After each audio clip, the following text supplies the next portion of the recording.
يا مساء الفل. انتهى يا جماعه مباراه الاهلي وبيراميدز 1-1. ليبقى حظوظ النادي الاهلي في الحصول ان شاء الله على الدوري السنه دي. لكن لو كولر فضل موجود في النادي الاهلي اشك في الكلام ده يحصل. كولر لو مشي والاهلي لعب بسام وقمصان اقسم لكم بالله الاهلي ياخد الدوري.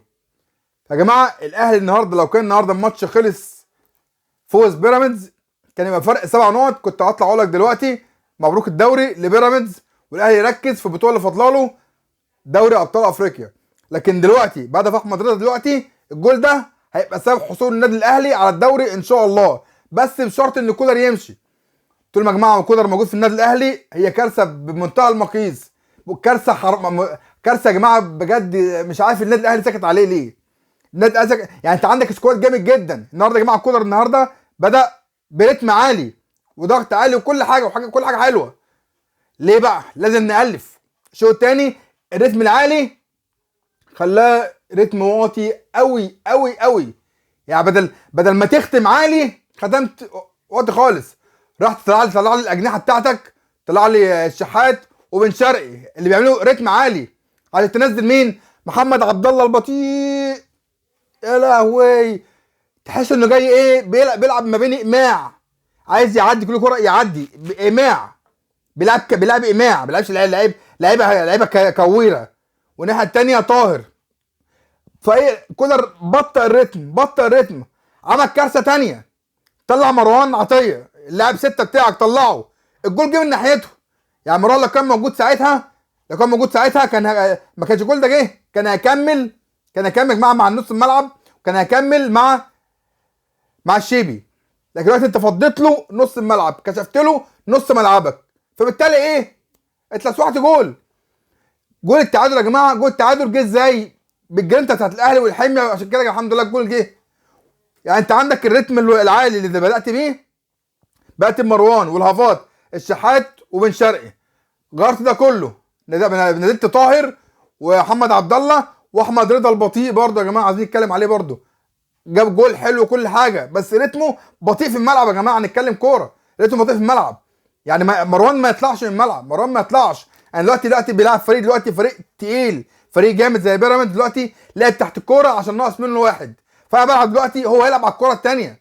فلازم حد دلوقتي مسمار 6 يقف دلوقتي يتمركز لما تعمل التحولات. واحد واقف معايا، لكن انا ما تعرفش كولر هيحب بايه ومرجع لي امام عاشور ورا.